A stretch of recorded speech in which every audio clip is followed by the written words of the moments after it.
Welcome dear student, this is your chemistry class and today's our topic is Faraday law। प्यारे बच्चों, आज का हमारा टॉपिक रहेगा फैराडे लॉ। फैराडे के बच्चों दो लॉ हैं, Faraday first law and Faraday second law. तो पहले हम इनकी स्टेटमेंट पढ़ेंगे, इनका फॉर्मूला पढ़ेंगे और फिर हम इनके ऊपर जो है न्यूमेरिकल करेंगे। प्यारे बच्चों, तो देखिए फैराडे लॉ जो है, फैराडे के अंदर जो फर्स्ट लॉ है उसकी क्या स्टेटमेंट है। प्यारे बच्चों, एक और इंटरेस्टिंग बात है कि फैराडे के लॉ आप फिजिक्स में भी पढ़ोगे इलेक्ट्रोमैग्नेटिक इंडक्शन को लेकर, और फैराडे के लॉ यहाँ भी हैं केमिस्ट्री के अंदर भी। तो कंफ्यूज नहीं होना है प्यारे बच्चों, वहां पे फैराडे के लॉ तुम फिजिक्स के लॉ पढ़ रहे हो, यहाँ पे फैराडे के जो है तुम केमिस्ट्री के लॉ पढ़ रहे हो। द फर्स्ट लॉ, देखिए प्यारे बच्चों, फर्स्ट लॉ ने क्या कहा, m is directly depend on q। This is the statement of Faraday first law कि mass deposited is directly depend on charge given here. देखिए प्यारे बच्चों, ये किस टाइम की बात कर रहे हैं, मास डिपॉजिटेड, और ये क्या है प्यारे बच्चों, क्यू चार्ज।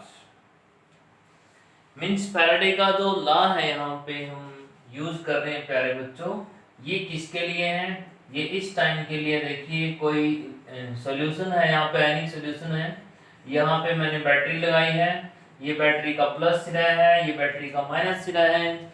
जो प्लस सिरा है इसको हम एनोड बोलते हैं and the negative is a cathode. तो प्यारे बच्चों होगा क्या, इसमें जो पॉजिटिव आयंस होंगे दे गो टुवर्ड द नेगेटिव, और जो नेगेटिव होंगे दे गो टुवर्ड द पॉजिटिव। अगर यहाँ कोई मेटल है जैसे कि सोडियम प्लस है, तो वो क्या करेगा, यहाँ पे डिपॉजिट हो जाएगा। अगर यहाँ पे कोई गैस बनती तो उसके लिए वर्ड लिखते हैं कि लिबरेट हो जाएगी। तो प्यारे बच्चों, ये इलेक्ट्रोलिसिस के लिए हम कर रहे हैं कि फैराडे फर्स्ट लॉ और फैराडे सेकंड लॉ क्या होते हैं। तो प्यारे बच्चों देखिए, जो फैराडे फर्स्ट लॉ है और फैराडे सेकंड लॉ है, तो फर्स्ट लॉ के अंदर हमने क्या पढ़ा, mass is directly depend on charge given to this. Means जितना टाइम तुम बैटरी को चलाओगे, अगर तुम 30 मिनट चला रहे हो तो कुछ मास डिपॉजिट होगा, या गैस है तो वो लिबरेट होगी। प्यारे बच्चों, अगर यहाँ पे 1 आवर तुम चलाते हो, 1 घंटा इसको चलाते हो, तो ज्यादा मास इस पे डिपॉजिट होगा। Means more the mass more the charge. तो प्यारे बच्चों, इसी फॉर्मूले को हम ऐसे भी लिख सकते हैं, m is equal to m directly depend on I T. I is a current, t is a time, क्योंकि आप पढ़ चुके हो कि I जो है Q बाय T होता है। मींस करंट क्या होता है, rate of flow of charge. तो Q क्या है, IT। I is stand for the current, means ampere में इसकी वैल्यू होती है, and T is a time in second. तो प्यारे बच्चों, ये है Q। अब जो प्रोपोर्शनलिटी साइन है, ये जब हटाते हैं तो हम यहाँ पे Z लिख देते हैं, ZIT। तो ये क्या हुआ, ये हुआ इलेक्ट्रोकेमिकल इक्विवेलेंट। इसको क्या बोलते हैं बच्चों, इलेक्ट्रोकेमिकल इक्विवेलेंट। ये एक कांस्टेंट है इसका, और इसको बोलते हैं इलेक्ट्रोकेमिकल इक्विवेलेंट। और इसको अगर डिफाइन करना है प्यारे बच्चों, ये पूछ लेते हैं कई बार कि डिफाइन इलेक्ट्रोकेमिकल इक्विवेलेंट, मींस इस कांस्टेंट को डिफाइन करिए। तो देखिए प्यारे बच्चों, डिफाइन करने का पहले भी मेथड हम कर चुके हैं। जब करंट 1 एम्पियर हो, टाइम 1 सेकंड हो, यानी कि ये कहते हैं कि चार्ज की वैल्यू 1 कूलम है, Q जो है 1 कूलम है। जब हम 1 कूलम इलेक्ट्रिसिटी पास करते हैं तब कितना मास डिपॉजिट होता है, तो वो किसके इक्वल होगा, वो इलेक्ट्रोकेमिकल इक्विवेलेंट के इक्वल होगा। तो प्यारे बच्चों, जब Q की वैल्यू 1 हो, जब Q की वैल्यू 1 हो, यानी I और T 1 1 है दोनों, तो Z is equal to M। Means वो कितना मास वहां पे डिपॉजिट हो रहा है, that mass is equal to their equivalent weight. तो प्यारे बच्चों यहाँ पे 1 कूलम से जो भी मास यहाँ डिपॉजिट हो रहा है उसको जो है हम इक्विवेलेंट वेट बोलते हैं। यहाँ पे ध्यान से समझना प्यारे बच्चों कि जो मास डिपॉजिट हो रहा है, जैसे देखिए सोडियम है,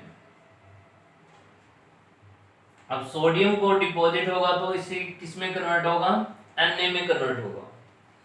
अब इसको कितने चार्ज की जरूरत है, इसको 1 इलेक्ट्रॉन की जरूरत है, तो bye gaining 1 electron it will convert into this. देखिए प्यारे बच्चों, इसको जो है ये +1 चार्ज है यहाँ पे, तो इसको एक ही इलेक्ट्रॉन चाहिए। अगर मैं ये कह दूं कि ये तो 1 मोल है तो फिर इसको 1 मोल इलेक्ट्रॉन चाहिएगा। अगर ये कह दूं कि ये तो हाफ मोल है, फिर इसको हाफ मोल इलेक्ट्रॉन्स की नीड होगी। तो प्यारे बच्चों देखिए, अगर ये सिंगल आयन है तो इसको 1 इलेक्ट्रॉन की नीड है, और 1 इलेक्ट्रॉन अगर ये कहें कि सिंगल आयन को कितना चार्ज देना पड़ेगा कि न्यूट्रल हो जाएगा, तो 1.6 × 10⁻19 ये इलेक्ट्रॉन का चार्ज है। हम इतना चार्ज देंगे तो ये after gaining this charge it will become neutral. प्यारे बच्चों यहीं पे एक बात और हम कर रहे हैं कि 1 मोल इलेक्ट्रॉन अगर देने पड़ जाए, 1 मोल अगर सोडियम है तो 1 मोल इलेक्ट्रॉन का चार्ज क्या होता है। तो आप ध्यान से देख रहे हैं बेटा, यहीं पे लिख देता हूं। 1 इलेक्ट्रॉन का चार्ज क्या है, 1.6 × 10⁻19 कूलम, ये सब जानते हैं मेरे बच्चों। अब हम बात कर रहे हैं कि 1 मोल इलेक्ट्रॉन का चार्ज क्या है। तो 1 इलेक्ट्रॉन का चार्ज तो ये है, और 1 मोल इलेक्ट्रॉन का चार्ज क्या होगा, मैं 6 × 10⁻23 से यहाँ पे मल्टीप्लाई कर दूंगा। अब मल्टीप्लाई करके क्या आता है प्यारे बच्चों, 10 की पावर ये बन गया 4, और 16 को 6 से मल्टीप्लाई करेंगे प्यारे बच्चों, वी गेट द 96, यानी 9.6 मल्टीप्लाई 10 की पावर 4। तो देखिए यहाँ पे मैंने एग्जैक्ट वैल्यू यूज नहीं करी है, जैसे 6.023 कुछ ऐसे होता है, ये यहाँ पे इस तरीके से आया है। जो इसका एग्जैक्ट आंसर बनता है प्यारे बच्चों वो बनता है 96,487 कूलम। लेकिन न्यूमेरिकल सॉल्व करते हुए इसको हम 500 कूलम 96,500 कूलम लेके इसको चलते हैं। तो प्यारे बच्चों देखिए, जो 96,500 कूलम है, इसका एक दूसरा नाम है 1 फैराडे। इसका क्या नाम है, 1 फैराडे। इतने बड़े चार्ज का एक नाम दिया गया है, that is called the 1 Faraday. Means 1 electron का चार्ज क्या है, 1.6 10⁻19 कूलम। और प्यारे बच्चों देखिए, बहुत सारे इलेक्ट्रॉन यानी कि एवोगैड्रो नंबर जो 6 × 10⁻23 होते हैं, उतने इलेक्ट्रॉन का चार्ज कितना है, इतने कूलम कहेंगे।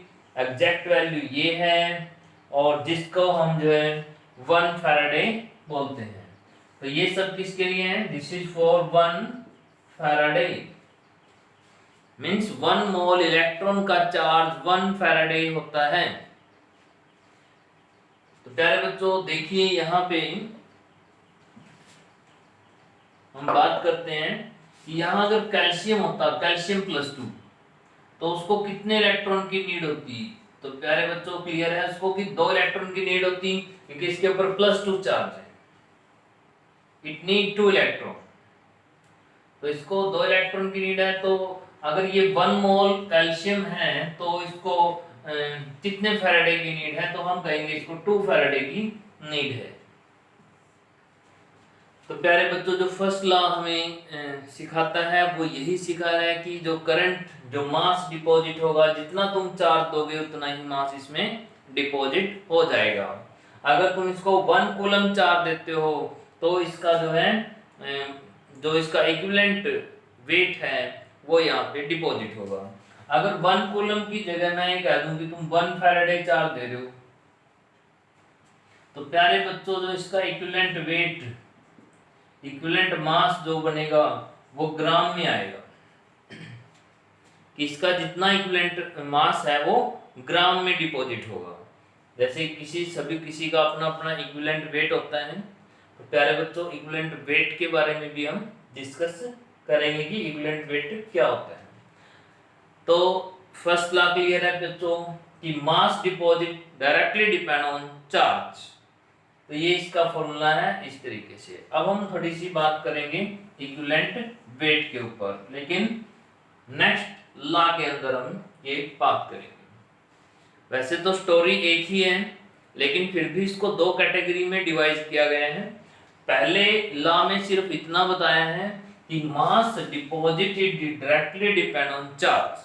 जितनी इलेक्ट्रिसिटी दोगे उतना ही चार्ज डिपॉजिट होगा, कम दोगे तो कम चार्ज डिपॉजिट होगा, ज्यादा इलेक्ट्रिसिटी पास करोगे तो ज्यादा चार्ज यहाँ पे डिपॉजिट होगा।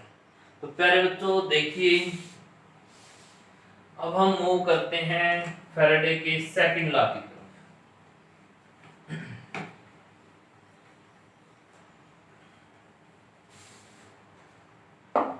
फैराडे का सेकंड लॉ ऑफ फैराडे क्या कह रहा है। देखिए बच्चों, ये बनाया मैंने सोडियम के लिए, ये बनाया मैग्नीशियम के लिए, और ये बनाया मैंने एल्युमिनियम के लिए। इसमें जो है NaCl है, इसमें जो है मैग्नीशियम क्लोराइड है, और इसमें जो है एल्युमिनियम क्लोराइड है। तो प्यारे बच्चों ये इनका सॉल्यूशन है, लिक्विड फॉर्म में है, और इनके अपने अपने आयंस हैं। यहाँ पे इसके अंदर Na+ और क्लोरीन माइनस है, इसके अंदर मैग्नीशियम प्लस और क्लोराइड माइनस है, यहाँ एल्युमिनियम प्लस और क्लोराइड आयन है। अब क्या करते हैं प्यारे बच्चों, ये इनके अपने अपने इलेक्ट्रोड हैं सबके, और एक बैटरी से कनेक्ट कर दिया इसको पूरे सिस्टम को, और ये आपस में भी जो है एक दूसरे के साथ कनेक्ट कर दिया। तो ऐसे हम क्या करते हैं बच्चों, इलेक्ट्रिसिटी को ऑन कर देते हैं। अब यहाँ सोडियम, इसमें क्या होगा, जो इसका नेगेटिव टर्मिनल है उस पे सोडियम डिपॉजिट होना स्टार्ट होगा, मैग्नीशियम वाले पे मैग्नीशियम डिपॉजिट स्टार्ट होगा, एल्युमिनियम वाले पे एल्युमिनियम डिपॉजिट होना स्टार्ट हो जाएगा। तो अब देखिए प्यारे बच्चों, हमने कुछ चार्ज यहाँ से पास किया, फिक्स चार्ज, फिक्स इलेक्ट्रिसिटी तीनों को दी, तीनों में से वो चार्ज जो है यहाँ से पास हुए। तो इक्वल चार्ज जब तीनों को मिलता है प्यारे बच्चों, तो इसमें हम क्या करते हैं, तो क्या सबका मास इक्वल डिपॉजिट होता है। मान लो कि सोडियम कितना डिपॉजिट होगा, मैग्नीशियम कितना होगा, एल्युमिनियम कितना होगा। तो प्यारे बच्चों अगर हम इलेक्ट्रिसिटी सेम देते हैं तीनों सेलों को, तो इनका मास सेम डिपॉजिट नहीं होगा, और वो मास उनके इक्विवेलेंट वेट के अकॉर्डिंग डिपॉजिट होगा। तो प्यारे बच्चों देखिए, सोडियम का इक्विवेलेंट वेट क्या है। सोडियम का मास कितना है 23, और इसके ऊपर चार्ज कितना है, ये इसकी बैलेंसी क्या है, पॉजिटिव बैलेंसी क्या है बच्चों, तो इसकी बैलेंसी है 1। तो सोडियम का 1 ग्राम इक्विवेलेंट वेट, तो इसका इक्विवेलेंट वेट क्या बना प्यारे बच्चों 23 ग्राम। ऐसे ही मैग्नीशियम के लिए बात करूं, तो मैग्नीशियम का मास कितना है प्यारे बच्चों 24, और इस पे पॉजिटिव वैलेंसी क्या है यहाँ पे +2, क्योंकि यहाँ 2 इलेक्ट्रॉन लॉस करता है मैग्नीशियम, तो 2 से डिवाइड करूंगा, तो ये आ गया इसमें 12 ग्राम। और एल्युमिनियम के लिए बात करूं तो यहाँ 27 ग्राम होता है, एल्युमिनियम की वैलेंसी 3 होती है, तो ये आ गया प्यारे बच्चों 9 ग्राम। तो देखिए मैंने इन सबका इक्विवेलेंट वेट यहाँ कैलकुलेट किया। अगर मैं इलेक्ट्रिसिटी प्रोवाइड करता हूँ 1 फैराडे, चलो मान लीजिए 3 फैराडे, मैं 3 फैराडे इलेक्ट्रिसिटी पास करता हूँ, एल्युमिनियम के ऊपर +3 चार्ज है, इसको 3 फैराडे चाहिए, इसको इतना डिपॉजिट होने के लिए जो है 24 डिपॉजिट होने के लिए मैग्नीशियम को 2 फैराडे चाहिए, सोडियम को 23 डिपॉजिट होने के लिए 1 फैराडे चाहिए, इसको 1 फैराडे चाहिए, इसको 2 फैराडे चाहिए, और इसको 3 फैराडे चाहिए। अगर मैं सबको 1 फैराडे चार्ज देता हूँ तो 1 फैराडे चार्ज में जो है उनका 1 इक्विवेलेंट वेट के अकॉर्डिंग उनका जो है डिपॉजिट होगा मास। देखिए अगर मैं इसको 1 फैराडे देता हूं तो इसका 9 ग्राम यहाँ पे डिपॉजिट होगा। अगर इसको मैं 1 फैराडे देता हूं तो इसका 12 ग्राम डिपॉजिट होगा। को 1 फैराडे देता हूं तो उसका 23 ग्राम डिपॉजिट होगा। मींस 1 फैराडे अगर इक्वल मैं चार्ज दे रहा हूं तो उनका मास इक्वल डिपॉजिट नहीं हो रहा है, वो उनके अपने इक्विवेलेंट वेट के अकॉर्डिंग डिपॉजिट हो रहा है। प्यारे बच्चों समझ में आई बात।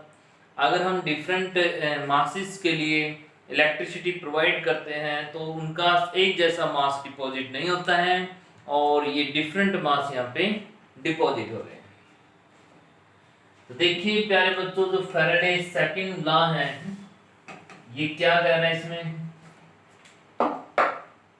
ये कह रहा है कि मास डिपॉजिटेड, कि जो मास डिपॉजिट होगा that will be directly depend on their equivalent weight, वो उनके इक्विवेलेंट वेट के अकॉर्डिंग डिपॉजिट होगा। मींस जैसे कि मास ऑफ मैग्नीशियम कितना डिपॉजिट होगा, मास ऑफ एल्युमिनियम कितना डिपॉजिट होगा, equal to equivalent weight of magnesium equivalent weight of aluminium. So this is the formula given by the second law of the Faraday's. Means देखिए यहाँ पे directly का sign है, तो अगर हम दो वैल्यू लें और दोनों को डिवाइड कर दें तो we will get this thing. Means जो यहाँ कांस्टेंट आएगा दैट विल कैंसिल आउट। तो mass of magnesium, mass of aluminium, तो equivalent weight of magnesium divide में equivalent weight of aluminium. Means जो मास डिपॉजिट होंगे वो उनके इक्विवेलेंट वेट के अकॉर्डिंग डिपॉजिट होंगे। This is the statement of the second law. और प्यारे बच्चों हम इक्विवेलेंट वेट भी कैलकुलेट कर चुके हैं। अगर तुमसे पूछें कि ये कॉपर सल्फेट है, प्यारे बच्चों कॉपर का जो मास है वो तुम लेके चलिए 63 ग्राम, मैंने यहाँ बोल दिया है। तो कॉपर का मास तुमने लिया 63 ग्राम, कॉपर का इक्विवेलेंट वेट क्या होगा ये आप कैसे कैलकुलेट कर सकते हो? तो कुछ बच्चों ने गैस कर लिया होगा कि इसका इक्विवेलेंट वेट क्या हो सकता है। देखिए इसका मास कितना है 63, इसकी वैलेंसी क्या है यहाँ पे, देखिए वैलेंसी पता लगती है सल्फेट से, सल्फेट की वैलेंसी है -2, तो यहाँ पे जो वैलेंसी बनेगी प्यारे बच्चों ये बनेगी +K2। तो मैं यहाँ 2 से डिवाइड करूंगा इसको और ये जो आंसर बनेगा 31.5 ग्राम, ये कॉपर का इक्विवेलेंट वेट होगा। तो यहाँ पे प्यारे बच्चों आपको कॉपर का ही नहीं सीखना, सभी के लिए सीखना है कि मैंने देखा कि यहाँ वैलेंसी क्या है, वैलेंसी कैसे बनाई, मुझे नहीं पता कि कॉपर +2 है +1 है क्या है, लेकिन मुझे ये कंफर्म था कि सल्फेट -2 है तो यहाँ +2 होगा, क्योंकि कोई भी फॉर्मूला होता है वो न्यूट्रल होता है अगर उसके ऊपर कोई चार्ज अपीयर नहीं हो रहा है। तो देखिए अगर मैं ये कहूँ कि यहाँ पे बता सकते हो निकल के ऊपर कौन सा चार्ज है, निकल हाइड्रोक्साइड। तो प्यारे बच्चों यहाँ पे जो निकल के ऊपर जो चार्ज है वो +3 है। मैं निकल के मास को 3 से डिवाइड करूंगा तब जाके इसका इक्विवेलेंट वेट मुझे मिलेगा। प्यारे बच्चों इसके ऊपर हम कुछ न्यूमेरिकल करते हैं और न्यूमेरिकल करने से जो है कॉन्सेप्ट क्लियर होता है। तो देखिए प्यारे बच्चों हम एक न्यूमेरिकल, तो दिस इज द न्यूमेरिकल, यहाँ पे 1.5 एम्पियर करंट दिया है, 3 सॉल्यूशन है zinc sulphate, silver nitrate and copper sulphate. We will provide the current through here। हमने करंट प्रोवाइड किया, करंट कितना है 1.5 एम्पियर, सेम करंट जो है सभी के अंदर से पास हुआ है। तो यहाँ पे देखिए जो मास डिपॉजिट हुआ है वो 1.45 ग्राम है सिल्वर के लिए। कॉपर कितना डिपॉजिट हुआ है, this is not given. Zinc कितना डिपॉजिट हुआ है, this is not given and we have to calculate the amount of this gram. तो यहाँ पे भी हमें इसकी अमाउंट को कैलकुलेट करना है। एक और कैलकुलेट करना है टाइम, कि इसमें टाइम कितना लग रहा है। तो देखिए सबसे पहले हम टाइम देख लेते हैं कि टाइम कैसे जज करेंगे। तो सबसे पहले तो हमारे पास क्या होना चाहिए, we should have a charge. अगर चार्ज होगा तो करंट, हम चार्ज का रिलेशन करंट से है।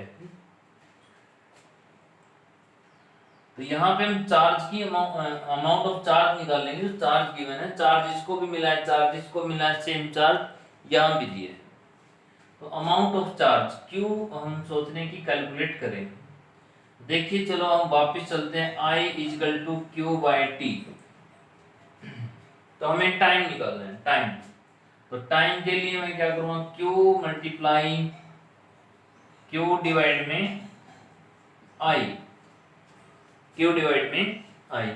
तो क्यू हमारे पास नहीं है, आई है 1.5 एम्पियर, लेकिन क्यू नहीं है। तो टाइम कैसे निकलेगा बिना क्यू के। तो यहाँ से समझ में आता है कि हमें क्यू निकालना पड़ेगा। We have to calculate the charge from this. अब चार्ज कैसे निकलेगा, चार्ज का रिलेशन क्या किसी मास से होता है, क्या किसी के इक्विवेलेंट वेट से होता है। यस, 1 फैराडे चार्ज उसके उतने ही ग्राम इक्विवेलेंट वेट को डिपॉजिट करता है। ये बात कंफर्म है कि जो 1 फैराडे चार्ज है वो उसके इक्विवेलेंट वेट को अगर ग्राम में राइट करें हम, तो उसने मास को डिपॉजिट करता है। या अपोजिट कहें कि किसी का इक्विवेलेंट वेट 1 फैराडे चार्ज से डिपॉजिट हो जाता है। तो यहाँ पे हम इस टाइप की जो न्यूमेरिकल है ऐसे सोल्व करेंगे।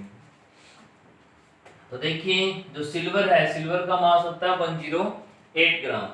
इसका इक्विवेलेंट वेट क्या होगा, 108 डिवाइड में 1, क्योंकि नाइट्रेट की वैलेंसी यहाँ पे 1 होती है।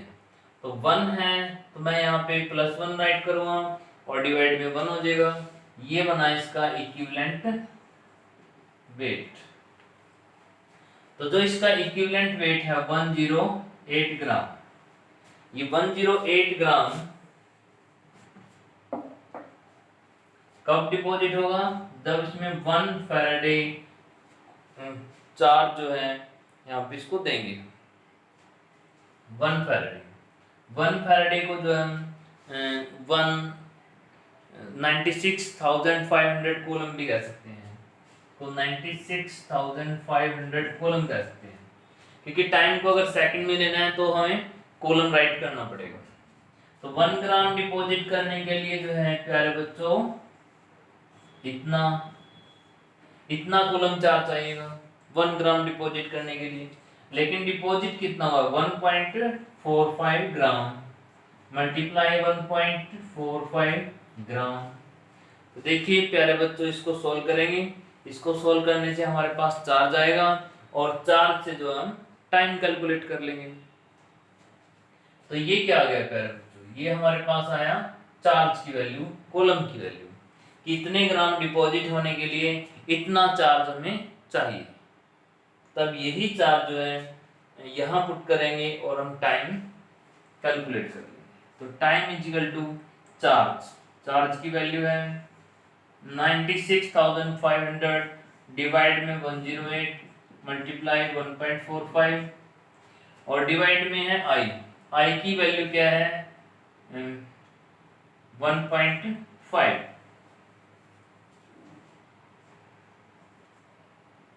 दिस इज,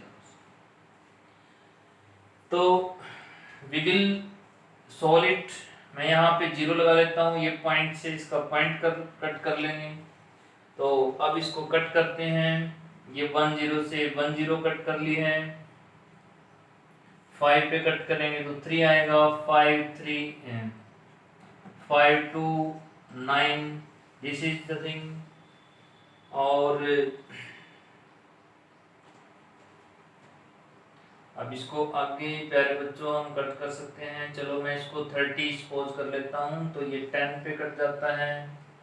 अगर ये 10 है तो फिर इसमें 5 आएगा, चलो 10 को 10 ही रहने देते हैं। और मैं इसको राइट करता हूँ दोबारा से 96500, एक जीरो और मैंने यहाँ पे लगाई है और ये बन गया 108। तो ये 108 जो यहाँ बना है प्यारे बच्चों, तो अब इसको डिवाइड करेंगे इससे, तो ये कितने पे चलेगा 9 पे, 108 है, ये 9 पे चलेगा। 9 के बाद फिर यहाँ पे 2 जीरो आएंगी,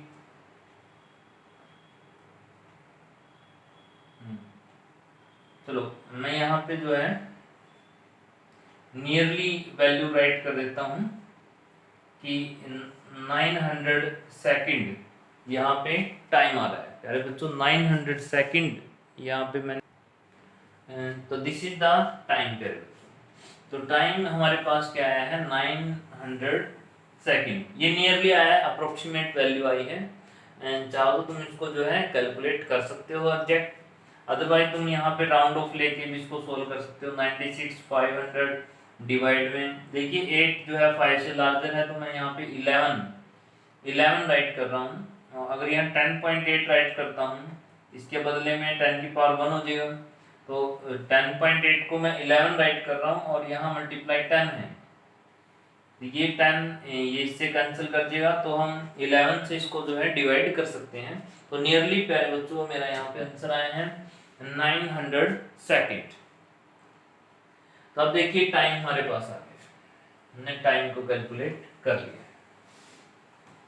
तो देखिए टाइम को कैलकुलेट कैसे किया, टाइम की जो वैल्यू आई है वो 900 सेकंड, ये मेरी अप्रोक्सीमेट वैल्यू है, एग्जैक्ट आप कर सकते हो।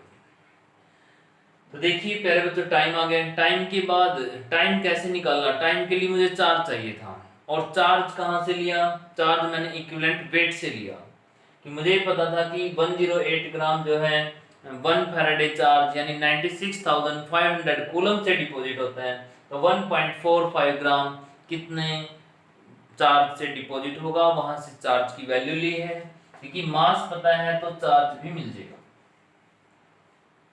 क्योंकि हमें मास इतना पता है कि 108 ग्राम 96,500 कूलम चार्ज से डिपॉजिट होगा, तो इतना मास कितने कूलम चार्ज से डिपॉजिट होगा ये डायरेक्ट हमें यहाँ से मिल जाता है। तो क्यू मिल गया, तो उसके बाद हमने टाइम निकाल लिया। तो अब प्यारे बच्चों जब क्यू मिल गया था हमें, क्यू का कोई आंसर नहीं लिया था, लेकिन क्यू की वैल्यू को ऐसे ही हमने पुट कर दिया था।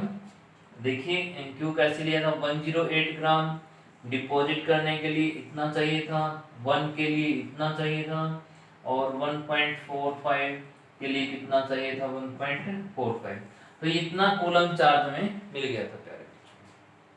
अब देखिए इसका कितना मास डिपॉजिट होगा, इसका कितना मास डिपॉजिट होगा, तो मास डिपॉजिटेड किसके अकॉर्डिंग होते हैं, according to their equivalent weight. तो प्यारे बच्चों देखिए अगर यहाँ जिंक के लिए अप्लाई करें, फॉर्मूला लगाऊंगा कि mass of zinc, mass deposited of zinc divide में mass deposited of silver is equal to equivalent weight of zinc is equal to equivalent weight of silver. तो this is the formula, mass deposited zinc का क्या होगा, मास deposited of silver. तो यहाँ पे जो equivalent weight है जिंक का वो क्या है, देखिए यहाँ पे SO4 -2 है, जिंक पे +2 चार्ज है, इसका मास होता है 65, तो 65 को 2 से डिवाइड कर देंगे तो 32.5, यहाँ पे इसका जो इक्विवेलेंट वेट बनेगा। और सिल्वर का इक्विवेलेंट वेट क्या है, इतना है। Mass of the deposited copper क्या है 1.45 है, तो हमें क्या मिलेगा, मास ऑफ जिंक जो डिपॉजिटेड है, डिपॉजिटेड।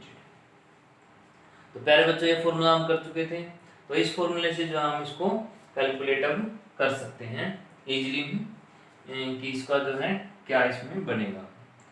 तो यू कैन सोल्व दिस, क्या है, तो मैं यहाँ पे राउंडिंग ऑफ लेके अप्रोक्सीमेट वैल्यू से इसको सोल्व करता हूँ। तो मैं इसको 32 राइट करता हूँ, क्योंकि 5 से आगे इवन नंबर है तो मैं इवन ही रखूँ इसको। ये नीचे क्या है 108 है, और यहाँ पे मैं 1.4 ही राइट कर रहा हूँ, क्योंकि जब इवन नंबर होता है तो उसको इवन की तरह ही हम ट्रीट करते हैं। तो प्यारे बच्चों यहाँ पे हम देख रहे हैं, क्या ये यहाँ पे कट कर सकता है? नहीं। चलो अगर 2 पे कट करता है, उस पे करके देख लेते हैं। 16 और ये 5 4 बन जाता है, फिर ये 8 है और ये बन जाता है 27। तो प्यारे बच्चों अब क्या करेंगे, इस पॉइंट को हटाने के लिए हम डिवाइड में 10 कर देंगे। तो 8 हमारे पास आ गया, 8 मल्टीप्लाई 14 डिवाइड में 270। अब फिर इसको जो है हम और कम कर सकते हैं, 2 पे कट कर सकते हैं। 2 1 3 5 135 यहाँ पे आए हैं। चलो हम कट करते हैं इसको भी इसके साथ। 7 1 पे यहाँ पे चला है, 7 पे, तो यहाँ 6 रिमेनिंग है, 65 बना है। फिर ये 9 पे 19 पॉइंट समथिंग आएगा यहाँ पे। तो मैं यहाँ पे लिख रहा हूँ 8 डिवाइड में 19 और फिर इसको हम सोल्व कर लेंगे, ये इसका मास डिपॉजिटेड आ जाएगा। तो इतने ग्राम यहाँ पे मास आया है 8/19। 8/19 को भी कैसे लिखा करो प्यारे बच्चों, ऐसे मत छोटा करो इसको। तो इसको क्या किया करो, ऊपर वाली वैल्यू को बड़ा बना लिया करो, लार्जर। मैंने 80 बना लिया उसको और बदले में 10 की पावर -1 राइट किया। ये साइंटिफिक नोटेशन राइट करने का मेथड है। तो प्यारे बच्चों ये नियरली कितने पे चलेगा, ये 20 होता तो 4 पे चलता, अब ये 4 पॉइंट समथिंग आएगा तुम्हारा आंसर। तो 4 पॉइंट समथिंग इतना और ये इतने ग्राम यहाँ पे आया, यानी कि 4/10 नियरली।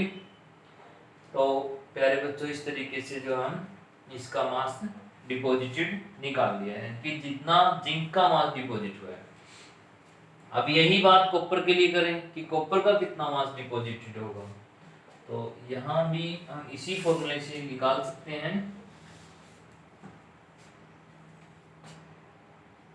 देखिए कॉपर मास जो डिपॉजिट होगा, डिपॉजिटेड डिवाइड में जो निकालना है प्यारे बच्चों ऊपर राइट कर लिया करो, डिवाइड में silver mass deposited is equal to their equivalent weight. तो कॉपर का इक्विवेलेंट वेट क्या बनता है 31.5, क्योंकि इसका मास 63 है, 2 से डिवाइड कर देंगे 31.5। और सिल्वर का मास क्या है, ये सिल्वर कितना डिपॉजिट हुआ प्यारे बच्चों, सिल्वर हुआ 1.45। तो यहाँ पे 1.45 मैंने राइट किया है, तो ये कहाँ जाएगा, मल्टीप्लाई हो जाएगा 1.45। तो प्यारे बच्चों इसको अगर हम देखें तो ये क्या है हमारे पास 31.5 है। तो 31.5 को मैं 32 राइट कर देता हूँ राउंडिंग ऑफ से, क्योंकि जब आगे ऑड नंबर है तो वो इंक्रीज हो जाता है। जब 5 होता है तो आगे अगर ऑड है तो वो इंक्रीज होगा, और ये 108 बनेगा और ये 1.45। तो नियरली पहले जैसा ही आंसर यहाँ पे बनेगा, क्योंकि वैल्यू लगभग सेम आ रही है। तो you can solve these things. प्यारे बच्चों यहाँ पे हमने फैराडे के लॉ को बड़े अच्छे से समझा कि अगर से टाइम निकालना है तो चार्ज चाहिए, चार्ज निकालना है तो मास पता हो तो चार्ज निकल जाएगा, क्योंकि मास का डायरेक्ट लिंक होता है चार्ज से। अगर तुम्हारे पास मास है you can calculate charge, charge से टाइम निकल सकता है, क्योंकि करंट की वैल्यू दी है, करंट की वैल्यू दी है। तो चार्ज अगर चाहिएगा, देखिए किसी भी क्वेश्चन को कैसे सोल्व करना होता है, जैसे कि हमें टाइम निकालना है तो टाइम का फॉर्मूला लिखो। तो टाइम का देखिए यहाँ करंट है, current is equal to Q/T, यानी टाइम निकालने के लिए तुम्हें I और Q चाहिए। पहले जो कुछ पूछा है उसका फॉर्मूला लिख लीजिए कि I और Q, I है मेरे पास, Q मुझे चाहिए। तो कई बार ये है कि मान लो Q नहीं निकल रहा, कोई ऐसा फॉर्मूला है कि ये फॉर्मूला ही गलत है, कोई दूसरा फॉर्मूला लगाना था, ये तो सही है वैसे है। ऐसे भी हो जाता है कि दूसरा फॉर्मूला लगाना था, ये तो गलत लग गया। तो चेक करिए I है, Q निकालना है। अगर तुम्हें लगता है कि क्यू नहीं निकल रहा है, इसका मतलब थोड़ा क्वेश्चन मार्क लग जाता है कि ये कोई फॉर्मूला ठीक नहीं है, कोई दूसरा फॉर्मूला हो टाइम का जिसमें टाइम आता हो वो हम यूज करेंगे। लेकिन प्यारे बच्चों यहाँ पे यही फॉर्मूला इसके लिए राइट है। तो टाइम आई और क्यू इसके लिए नीड थी, क्यू नहीं था हमारे पास, तो क्यू हमें कहां से सोचा कि वेट से मिलेगा। Equivalent weight deposited directly depend on charge, क्योंकि जो हर किसी का मास है वो हर किसी के अपने चार्जेस से जो है फिक्स है। हर किसी का इक्विवेलेंट वेट 1 फैराडे चार्ज से डिपॉजिट होता है। तो 108 ग्राम इसका जो है 1 फैराडे से यानी 96,500 कूलम चार्ज से डिपॉजिट होगा। तो 108 का हमें पता है इतने पे डिपॉजिट होगा, तो इतना ग्राम कितने चार्जेस की वजह से डिपॉजिट होगा, तो हम बड़ा इजीली कैलकुलेट कर सकते हैं प्यारे बच्चों इसको। तो this is numerical we have done on the Faraday law. तो प्यारे बच्चों आपने इनकी प्रैक्टिस करनी है और करके देखना अच्छे से। आज के लिए हम जो है इस न्यूमेरिकल के जो 7, तो आज का लेक्चर यहीं खत्म करते हैं बेटा, थैंक यू। और हम नेक्स्ट टॉपिक जो है कल स्टडी करेंगे।